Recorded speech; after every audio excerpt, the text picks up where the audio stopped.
बिस्मिल्लाहिर्रहमानिर्रहीम। अस्सलाम वालेकुम नाज़रीन, मैं हूँ आपकी होस्ट सैयदा नजम ज़हरा और आप देख रहे हैं मेरा यूट्यूब चैनल। उम्मीद करती हूँ कि परवरदिगार आलम के फजल करम से आप खैर आफियत से होंगे। नाज़रीन, बहुत अफसोस होता है, मुझे बड़ा दुख होता है कि एक खुशी की ख़बर मिलती है तो उससे ज़्यादा हमें दुख की ख़बरें मिल जाती हैं। कल मैंने आपको एक ख़बर सुनाई थी कि एक मगवी कमसिन बच्ची जो है वो बाजियाब हो गई है। अभी मैं उसकी मज़ीद तफसीलात का आपसे व्लॉग नहीं शेयर कर सकी क्योंकि आप जानते हैं अय्याम मौला अली अलैहिस्सलाम चल रहे हैं। अभी भी मैं नुमाइश पे मजलिस में गई हुई थी तो वहाँ मेरे पास फ़ोन आया कि ये स्टोरी है और आप इस पे काम कर रही हैं इस तरह, तो इन गरीबों की मदद कीजिए। मैं इस वक्त मौजूद हूँ कराची का इलाका गुलिस्तान जौहर। बहुत अफसोस के साथ एक ख़बर मैं आपको शेयर कर रही हूँ कि एक तरफ तो कमसिन बच्चियाँ उठ रही हैं। कल शैला रज़ा साहिबा ने मज़ीद 5 बच्चियों के अगवा की, जिनमें 2 नंद भावजे हैं सखर से और एक हिंदू कम्युनिटी की बच्ची है।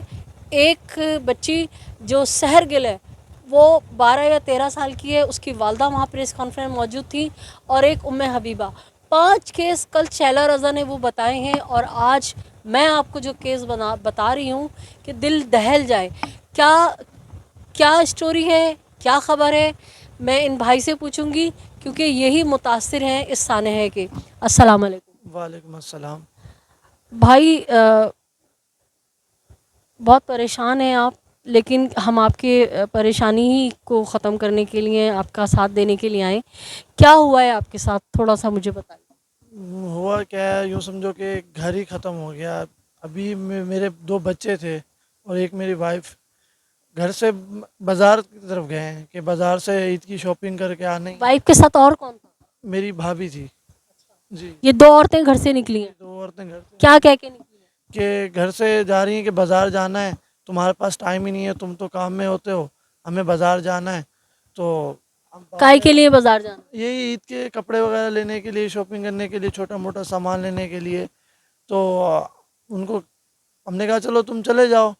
अब वो यही इस तरह के मतलब कि उनको कुछ भी ऐसा नहीं था, यानी कि हमारे गिनो गुमान में मतलब कि कुछ भी हमने ना सोचा था, ना हमने जो आज हमें पता चला है।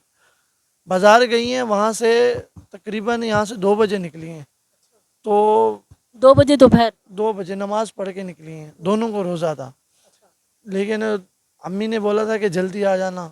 असर हो गई, फिर मगरिब हो गई, फिर घर में थोड़ी टेंशन होने लगी। फिर हमें फ़ोन करा कि बच्चे घर नहीं आए, आप देखो। फिर हम बाज़ार गए तो हमें नहीं मिले। इधर उधर पूछताछ की हर जगह पे। टाइम तकरीबन 10-11 का हो गया था रात के? रात के। बच्चे का कहीं खबर ही नहीं थी, ना उनकी खबर थी। तो 11 साढ़े 11 बजे मैं थाने चला गया। वहाँ से मैंने दरख्वास्त दी तो उन्होंने कहा कि अगर किसी पे शक है तो एफआईआर काटते हैं। अब ऐसा तो कोई था नहीं जिस पे शक कर रहे हैं। यहाँ पे कोई आता नहीं, हमारा अकेला घर है, किसी पे शक नहीं कर सकते ऐसे बिला वजह। अब हमने कहा मेरे पे तो किसी का शक नहीं है, लेकिन आप दरख्वास्त लिखें। उन्होंने दरख्वास्त लिखी। उन्होंने कहा कि आप 2 दिन बाद आना, तो आपको अगर पता चल जाए तो अच्छी बात है, हमें पता चल गया तो ठीक है, नहीं तो एफआईआर काट देंगे। जुमेरात का वाक़या ये, आज 11 तारीख होगी, 6 तारीख का वाक़या है। 2 दिन बाद फिर गए, उन्होंने बोला कि आप कल आना। किसने बोला? थाने वालों ने। उन्होंने बोला कि आप, उन्होंने देखा, दरख्वास्त देखी, उन्होंने बोला कि आप जो है ना कल आना। हमने कहा चलो ठीक है, अम्मी भी साथ थी। फिर हम कल गए उनके पास, तो उन्होंने बोला आज अभी एसएचओ नहीं है, आप जो है काम करें शाम में आ जाना, या हम आपको कॉल कर देंगे। उनकी कॉल नहीं आई। इधर से दिन परेशानी, फिर यहाँ से कॉल भी नहीं आई। फिर हम कल सीधा, हमें ज़ाहिर सी बात है जब ये नहीं करेंगे तो हम कहीं ना कहीं तो जाएंगे। फिर हम सिटी कोर्ट चले गए।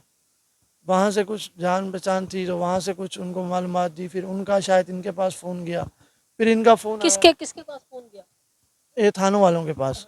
पूरा बताएं ना, हाँ, थाने इन वालों। थाने वालों के पास फ़ोन मतलब किया। थाने वालों ने जब आपने गुमशुदगी की दरख्वास्त देने गए तो आपके साथ ताउन नहीं किया नहीं किया बिल्कुल। और ये कहा कि अगर तुम्हारे को किसी पे शक है हाँ तो नाम बता दो। हाँ, आपने बोला कि भाई हमें हमें तो किसी पे शक ही नहीं है, ऐसा कोई सीन ही नहीं है। ऐसा कोई सीन ही नहीं। घर पे भी वो फिर आपको गोल गोल घुमाते रहे? गोल गोल घुमाते रहे। उन्होंने मतलब कि बोला एक तरफ से कि बस जाएं।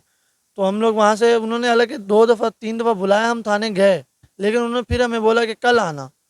फिर जब कल आना तो फिर ऊपर से बोलने अपने निकाह नामे लाओ, ये लाओ वो लाओ। फिर इस चक्कर में अभी निकाह, हमारे निकाह गाँव है, अभी वहाँ से अभी एक तो इतना बड़ा हादसा हुआ, चलो आप एफआईआर काटो वो हम मंगा लेंगे, आप एफआईआर तो काटो, वो दूर नहीं है, मंगा लेंगे गाँव से। नहीं सुनिए, हम लोग सिटी कोर्ट चले गए। वहाँ से सुबह हमने जाके सारी दरख्वास्त दी, दोबारा दरख्वास्त दी, इनको अलग दी, उनको अलग दी, दोबारा दरख्वास्त दी। वहाँ से इनको पास फ़ोन आया, फिर इनका फ़ोन आया कि यार आप आ जाओ। पहले इन्होंने कुछ नहीं करा, फिर जब गया इनके पास फ़ोन गया तो फिर गए इनके पास, इन्होंने एफआईआर काटी, लेकिन उसका भी ये समझो कि कोई फ़ायदा नहीं है। मतलब कि एफआईआर काट के एक फ़ोटो कापी हमें दे दी, बोले आप जाओ हम आपको बुला लेंगे। ये टाइम हो गया, अभी तक नहीं बुलाया, हालांकि अब एफआईआर कट चुकी है। उनको बुलाना चाहिए, उनको कुछ करना चाहिए, लेकिन कुछ भी नहीं कर रहे। तो इसीलिए मैंने अपने बच्चों की तस्वीरें दी थी कि ताकि थोड़ा सा कहीं से तो हमें पहले तो तफसील बताएं कि आपके जो फैमिली मेम्बरान हैं वो, आपका उनसे रिश्ता क्या है और कितने अफराद जो हैं वो गायब हुए हैं। उनके साथ जो रिश्ता है, मेरी जो बीवी है वो मेरी सकी खाला की बेटी है, ठीक है।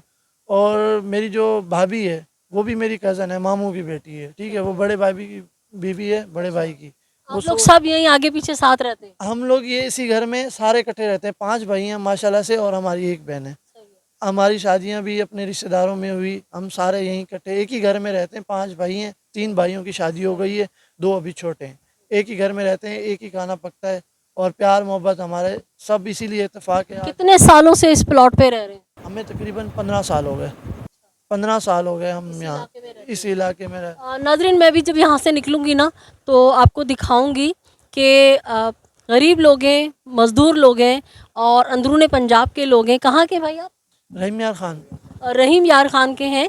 और अमूमन ऐसा होता है जो इस्टेब्लिश लोग होते हैं उनके प्लॉट्स होते हैं तो वो अपने मुलाजिमों को जो है ताकि कोई और कब्ज़ा ना कर ले, क्योंकि कराची क्या बल्कि पूरे पाकिस्तान में यही सब धंधे चल रहे हैं कि प्लॉटों पे कब्ज़ा हो जाता है। तो बहुत रिच इलाका है ये गुलिस्तान जौहर का, और बड़े बड़े यहाँ पे बंगले बने हुए हैं और बहुत अच्छा वेल इस्टेब्लिश लोगों का इलाका है ये। तो ये एक प्लॉट है, इस पर इन्होंने मुझे बताया कि ये प्लॉट पे क्यों रह रहे हैं, ये मैं आपको इनकी ज़बानी सुनवाती हूँ। आप लोग इस प्लॉट पे कैसे रह रहे हैं? हम पहले किराए पे रहते थे, फिर अब्बू ड्राइवरी करते थे, नहा उनके यहाँ नजमी अंकल के, हाँ उन्होंने फिर अब्बू को बोला कि हमारा प्लॉट है, आप वहाँ रह जाओ, जितने मतलब कि जब तक बनता नहीं है तो आप भले रह जाओ, कोई मसला नहीं है। तो फिर तो नाजरीन, जैसा मैंने आपको बताया ना कि लोग अपने प्लाटों की हिफाजत के लिए अपने मुलाजमीन को दे देते हैं, उनको सहूलत ये होती है किराए के घरों से बच जाते हैं और अच्छा थोड़ा सा गुजारा हो जाता है। और इस कमरे में मैं आपको दिखाऊंगी दुनिया की हर नेमत है, यानी फ्रिज है, एलसीडी रखी हुई है, म्यूज़िकल सिस्टम है, और इन लोगों का यही कहना है कि हमारे यहाँ किसी चीज़ की कमी नहीं है। तो अब मैं आपको जो है माजरत, अब मैं आपको जो है वो तस्वीरें भी दिखाऊंगी। और अफसोसनाक बात यह है कि घर की 2 ख़वातीन बाज़ार ईद की शॉपिंग करने गई हैं और वो वहाँ से जुमेरात वाले दिन गायब हो गई हैं। 2 बच्चे उनके साथ हैं और पुलिस वाले बजाय इसके कि तहकीकात करें इनको घुमाते रहे। मतलब पुलिस वालों को जो है ना हलवा चाहिए प्लेट में रख के कि वो उनको दे दिया जाए और वो हप करके खा जाए। यानी अगर इनको शक है किसी पे, नाम बता दो तो एफआईआर काट देंगे। तो भाई आप किस बात की तनख्वाह ले रहे हो? आपके जासूस कहाँ मर गए हैं? आपका तो मुखबरी का बहुत ज़बरदस्त सिस्टम है, जिसको आप पकड़ना चाहते हैं 2 मिनट में पकड़ लेते हैं। तो भाई ये तस्वीरें वगैरह ज़रा सा आप दिखाइएगा। आप देखें कि बल्कि आप ये पकड़े, मैं दिखाती हूँ। ये देखें, ये 2 ख़वातीन हैं। बेटा देखिएगा तस्वीर सही आ रही है? ये 2 ख़वातीन हैं नाजरीन, जुमेरात बाज़ार गई थी ईद की शॉपिंग करने बच्चों के लिए, और ये वहाँ से गायब हैं। और इतने फूल जैसे कोमल से ये बच्चे जो हैं, ये देखिए नाजरीन, इन ख़वातीन के साथ, दोनों खातून के साथ ये बच्चे थे। तो ये 2 फूल से बच्चे थे। ये देखें इस मुल्क में कितना जुल्म हो रहा है, कोई यहाँ महफूज नहीं है। जो 2 ख़वातीन लापता हुई हैं उनमें से एक के भाई यहाँ मौजूद हैं, आइए हम उनसे बात करते हैं। 2 ख़वातीन में आपकी कौन थी? मेरी एक सिस्टर थी। अच्छा, जी। वो आप यहीं पे रहते हैं उनके साथ? जी, मैं इधर ही रहता हूँ। अच्छा, आप कज़न हैं इनके? जी हाँ, मैं कज़न भी हूँ, इनका दामाद भी हूँ। अच्छा, मेरे बहनोई का घर भी है, मेरे सालों का घर भी है, काफ़ी सारे रिश्ते हैं मेरे इन घर के अच्छा, साथ। अच्छा, अच्छा। तो आप बता रहे थे कि आपकी एक ही बहन है? जी हमारी तो ये माइक अपने पास रखें। जी आपकी एक ही बहन है तो जी उसके शौहर ये है? उसके शौहर ये हमारा कज़न भी है, अच्छा। हमारा बहनोई भी है, हाँ। मतलब कि हम सब कुछ हम साथ ही हैं, मतलब कि हाँ, ये अभी हमें ना ऑफ कैमरा बता रहे थे कि मेरी माँ का इंतकाल हुआ था, तब से मैं मामी के पास ही रहता हूँ। तो भाई आपको क्या लगता है कि आपकी बहन किस तरह से गई है, क्या हुआ है, कुछ किसी पे कोई शक वगैरह है? नहीं जी, हमारे को किसी चीज़ पे ना किसी बंदे पे कोई शक नहीं है, क्योंकि अल्हम्दुलिल्लाह हमारे पास इधर सब कुछ था, सब कुछ की खुशी मिली हुई थी, मैं भी इधर रहता था। मगर ऐसा हम लोगों ने सोचा भी नहीं था कि ये वाक़या हो जाएगा हमारे साथ। हम लोग सुबह जाते हैं काम पे, रात को आते हैं देर से और सुबह फिर उठ के काम पे चले जाते हैं, हमारे को कुछ चीज़ का पता भी नहीं था। आप क्या काम करते हैं? मैं बाइक मैकेनिक का काम करता हूँ। और भाई आप? मैं कार मैकेनिक। वाह वाह, ज़बरदस्त। देखें जी, रिज़्क़ हलाल कमाने वाले, हाथ से मेहनत करके कमाने वाले लोग हैं और किस कदर नागहानी की परेशानी में मुब्तला हो गए। अल्लाह ताला इनकी मदद करे। मेरे साथ खातून मौजूद हैं, मैं उनसे पूछूंगी कि ये उन ख़वातीन की क्या लगती हैं। अस्सलाम वालेकुम माँ जी। वालेकुम सलाम। माँ जी, ये जो दो ख़वातीन गई हैं, उनसे आपका रिश्ता क्या है? एक बहन जी हैं भांजी? जी, अच्छा। मेरे से बड़ी बहन है, उनकी बेटी हैं। अच्छा। एक मेरे से बड़ा छोटा भाई है, उनकी बेटी हैं। अच्छा। दोनों अपनियाँ भी हैं। एक भतीजी हैं, एक बहन जी हैं। एक भांजी एक भतीजी है, और आपकी कौन है वो? बहू है आपकी? हाँ, वो दोनों मेरी बहू हैं। जी। एक बड़ी है, एक छोटी हैं। अच्छा, वो दोनों आपकी बहू हैं, तो आप ये बताएं, ऐसा तो नहीं आप उनसे कोई लड़ी वड़ी हो, आप सास हो सख्त वाली? इतनी दिल है बाजी, आज तक मेरी दोनों बहू ने नाश्ता नहीं बनाया, मैं बना के उनको खिलाती हूँ। 11 बजे तक यहाँ सोते हैं।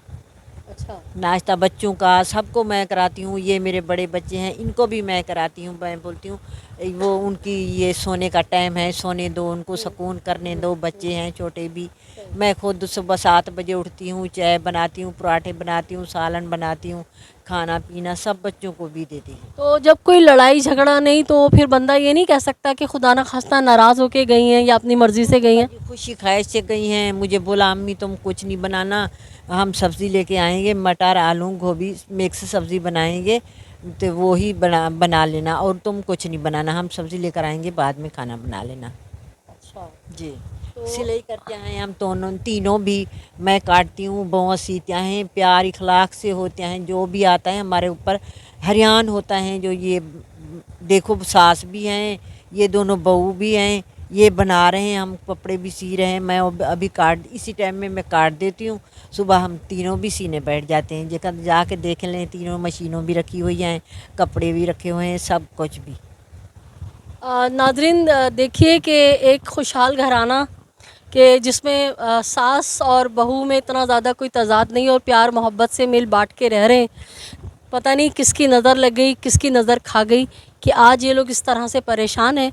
और सवाल है हमारी पाकिस्तान की पुलिस, बिलखसूस सिंध पुलिस के किरदार पे, कि लोग इस तरह से गायब हो रहे हैं और सिंध पुलिस जो है वो ये कहती है कि निकाहनामे ले आओ, किसी पे शक है तो नाम बता दो। ये तरीक़ेकार नहीं होता। दुनिया इतनी कहाँ से कहाँ पहुँच गई है। अच्छा, मुझे याद आया भाई, जब मैं आपसे भी मिली थी तो आपने मुझे बताया कि उन दोनों ख़वातीन के पास मोबाइल फ़ोन भी है और हम आपके नंबर भी उन लोगों के पास है, और आपने पुलिस वालों को उनके ख़वातीन, सॉरी माज़रत, भाई ने बताया कि उन दोनों ख़वातीन के पास मोबाइल है और इन अपने शौहरों के, देवरों के, सास के, सबके नंबर वंबर भी इन लोगों के पास है, और इन्होंने पुलिस को जो है वो दिए हैं। उसके बावजूद पुलिस इनको धक्के खिला रही है। ये सारी बातें ये भाई आपको खुद बताएंगे। जी बिल्कुल सही बात है, उनके पास मोबाइल भी है, ठीक है, और नंबर भी हैं। अभी तो जब से जुमेरात से बाज़ार से गायब हुए नंबर तो बन जा रहे हैं। हमने भी ट्राई करी है, लेकिन वो नंबर हमने दिए भी हैं आगे, ये नहीं छुपाया नहीं है कि नंबर भी दिए हैं, ताकि आपको क्या पता कि उन नंबर के ज़रिए से ढूंढ दो, ट्रेसिंग जो भी होता है। हमने उनको नंबर भी दिए पुलिस वालों को, दरख्वास्त वाले दिन ही दे के आया था नंबर के। ये उनके पास मोबाइल भी हैं, चलो अगर आप बोलते हो कि चलो कुछ नहीं है ऐसा वैसा, मोबाइल भी हैं, चलो मोबाइल से पता करो, चलो जो भी है जैसा भी है आप उनको ढूंढो तो सही। हम तो इतने परेशान हैं, तकरीबन जिस दिन दरख्वास्त दी उसके बाद इधर उधर जाना आना। अभी इनके पास गए तो ये और वो कर रहे थे, कह रहे थे कभी निकाहनामा ले आओ, सुबह आओ शाम को आओ। एक दिन अम्मी को लेके, अम्मी को 2 दफ़ा लेके गए, रात को भी लेके गए हैं, सुबह भी। फिर उन्होंने बोला कि आप जो है ना शाम को, ऐसा तो नहीं है, आप शाम के आना। फिर हम लोग गए नहीं, फिर हम सिटी कोर्ट चले गए। वहाँ से गए तो फिर वहाँ से कुछ हुआ। नादरीन, जिस तरह खातून ने बताया कि हम शेरो शकर होकर रहा करते थे और कोई ऐसा वो ना काम का ना किसी चीज़ का मसला, प्यार मोहब्बत से रह रहे थे, तो इस बात की तस्दीक हमें इस तरह से हो सकती है कि ये जो दामाद है, वो इसकी जो बहन है वो इनकी बहू है और ये दामाद भी यहाँ रह रहे हैं। तो अगर सास बहू की कोई नाचाकी होती तो मेरे ख्याल से ये हमें बताते, भाई बिल्कुल सच बताना कि तुम्हारी बहन यहाँ खुशहाल थी, आराम से रह रही थी और सासू माँ का कोई ऐसा तो नहीं झगड़ा, कभी इनसे नाराज़ होकर चली गई हो? नहीं नहीं, ऐसा कोई झगड़ा नहीं होता। बाकी मियाँ बीवी के अंदर थोड़ी बहुत नाराज़गी होती है कभी कभार के, मेरे को। हाँ, छोटे मोटे वैसे हर किसी के होते हैं, मगर ऐसे कोई बड़ा झगड़ा या कोई बड़ी बात, ऐसी कोई इशू वाली बात नहीं थी। मगर मैं भी इधर रहता हूँ, मैंने बहन से पूछा है कि आपको कोई चीज़ की तकलीफ़ हो तो मेरे को बताना, मगर आज तक उसने मेरे को किसी चीज़ के मसले के लिए मैं नहीं बताया। देखिए, भाई भी साथ रह रहा है और बिल्कुल करीबी रिश्ते हैं, खाला मामू के रिश्ते हैं इन लोगों के। तो एक तो सवाल बार बार मैं कहूँगी कि हमारी पुलिस के ऊपर जाता है। और इतना जदीद दौर है, इतना जदीद दौर है, जब आपको नंबर दे दिए, आपको बता रहे हैं कि मोबाइल आप ट्रैकर पे लगाओ, मोबाइल की लोकेशन देखो, कब कितने बजे कहाँ से गई है, कहाँ पहुँची है, CDR निकलवाओ, ना कि आप बोले निकाह में लाओ। 2 बच्चों की मैंने आपको उसमें तस्वीर दिखाई है। अब इतने मॉडर्न तो नहीं हो गए कि 2 बच्चे लेके जो है वो बग़ैर निकाह के 2 बच्चे लेके कोई फिर रहा होगा। लानत है इन पुलिस वालों के ऊपर, शर्म आनी चाहिए इन लोगों को। तो नाज़रीन, उम्मीद करती हूँ कि इस जुल्म के ख़िलाफ़ भी आप हमेशा की तरह मेरे साथ ऐसे जुड़े रहेंगे और मिल के सदा एहतजाज बुलंद करेंगे। मेरे वो नए आने वाले जिन्होंने अब तक मेरे चैनल को सब्सक्राइब नहीं किया है, वो मेरे चैनल को सब्सक्राइब कीजिए, लाइक कीजिए, कमेंट कीजिए, मेरी ताकत बनिए, मेरा हौसला बढ़ाइए। मैं सिर्फ आप लोगों की खातिर, आप लोगों की हिम्मत की वजह से, आप लोगों के दिलाए हुए हौसले की वजह से इन तमाम ख़तरनाक कामों में कूदती हूँ। तो मुझे मुस्तकिल आपका साथ चाहिए। अपना, अपने अतराफ़ में बसने वालों का बहुत सा ख्याल रखिए, खुशियाँ बांटिए, खुशियाँ समेटिए, जालिम से नफ़रत कीजिए, मज़लूम का साथ दीजिए। अल्लाह निगहबान पाकिस्तान जिंदाबाद।